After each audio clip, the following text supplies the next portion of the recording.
In this video, we're going to be discussing how to become a graphic designer in 2022.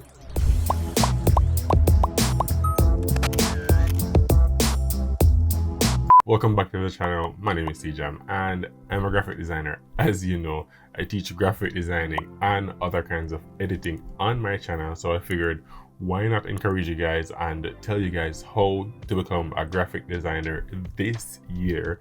And let's talk about some of the things that you need to get started on your graphic design journey. Now, before we get started, this video is sponsored by Envato Elements, and we'll talk a little bit more about them at the end of this video. So be sure to stick around because they have a cool offer for all of you guys. So before you even dive into your journey as a graphic designer, you want to make sure, or you want to identify what kind of graphic design you want to do, what do you want to offer to your clients, right? If you're going to be going into the wedding market, if you want to design wedding invitations, wedding programs, wedding table toppers, you know, the little table cards and the stuff with the menus on the reception menu, or if you want corporate clients only, or if you want to design social media graphics for some brands or companies, or if you want to be a graphic designer as your side hustle, you want to keep your 9-to-5 and also be a graphic designer, that can work too. Now I'm going to break this up into two categories. We're going to be looking at some needs as a graphic designer and some wants, things you can do without for a time. And the first on my list is a computer. You're going to need a computer to design on, to run your graphic design software, right? And personally, I just built a brand new desktop computer myself, and I'm going to be doing a dedicated video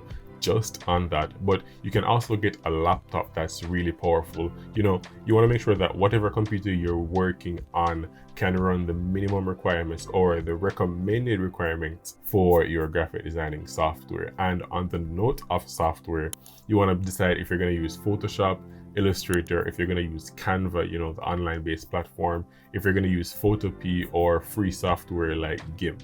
You have a host of options. You can even use Microsoft Publisher. You just have to identify what app you want to use and stick to it. So you have your computer, you have your software. Now I recommend that you get some kind of backup. You can get a physical external hard drive, which I always recommend. You know, you can get solid state drives very cheap on Amazon. I'll put some links in the description below.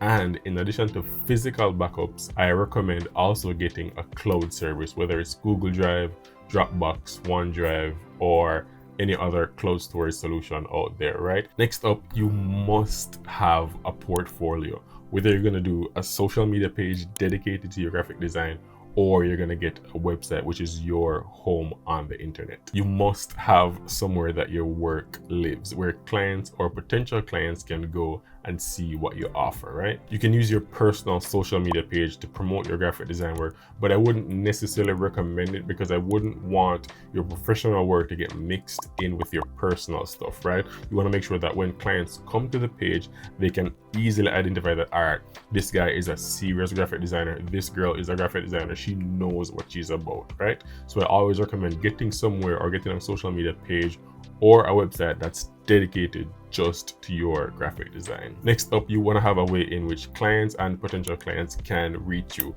a contact method, right? A means by which they can get through to you if they want to hire you. So you must have a dedicated phone number for your business or your graphic design company, right? You definitely need one to get started. And I already mentioned the website, and what I would recommend next is getting an email address. It's cool if you have a Gmail address that you use, right? But what I'd recommend is you can get a professional mailbox from a hosting company like Namecheap.com. What you would do is you'd go on Namecheap.com, you'd purchase your domain. Let's say, for example, I want to buy the domain youtubetips.com, right? So I go ahead and buy youtubetips.com, but you can buy that domain without having to build a website right away, right? And what you do next is you'd purchase a mailbox for that domain. So for example, youtubetips.com, if I wanted to have a mailbox attached to that, I can go Cjam at youtubetips.com, right? And that looks much more professional than if I were to go on Gmail and create like Cjam YouTube chips, Cjam YouTube tips gmail.com. And I'm not saying you can't do that if you're just starting out. Of course you can use a Gmail address, but if you want to look more professional and really level up and step out as a business owner, as a serious graphic designer, then you should definitely look into getting a domain and getting a mailbox and eventually build your website, right? So as I said, I'll put a link in the description to Namecheap as to where I buy my domains and buy my mailboxes, right? And now let's go ahead and look at some of my wants. These are things that you can get eventually, but you don't need them to get started on your graphic design journey. And the first thing I'd list here is a graphic tablet. You can use that for sketching, and you can also use it for photography, you know, photo editing. And the reason why I have it listed under wants is you'd only get it if you're definitely going into sketching. You know, they have a really advanced graphic tablets. You can get that if you're really going into sketching or character design. That's something that you definitely want to put on your list. And then my next want is a printer. You know, I mentioned earlier that you can go into the business of designing wedding stationery, you know, invitations, programs, table toppers, menu cards, etc. If you get a printer, you can actually expand your graphic design business and have a combo service, you know, designing and printing, and that way you can charge a little bit more money and it's a little bit more convenient for your clients. And remember earlier when I mentioned that this video is sponsored by Envato Elements.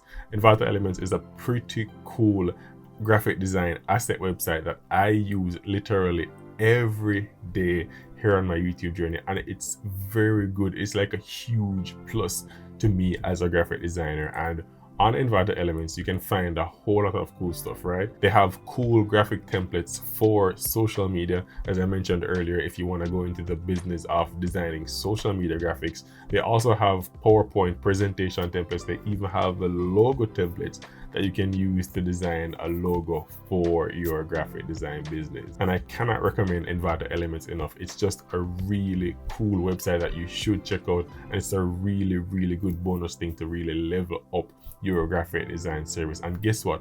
They want to offer you guys 70% off a month's subscription from their website. So hit the first link in this video's description to get that 70% discount right now. So that's my list of things that you need to become a graphic designer this year, 2022. What do you guys think? As you can see, as we discussed, you don't need a lot to get started on your graphic design journey, right? And remember to check the link in the description below for all the resources that we discussed in today's video. A special thank you to Envato Elements for sponsoring this video, and to you guys for your continued support that has made it all possible. Once again, my name is Cjam, and I will see you guys in the next video.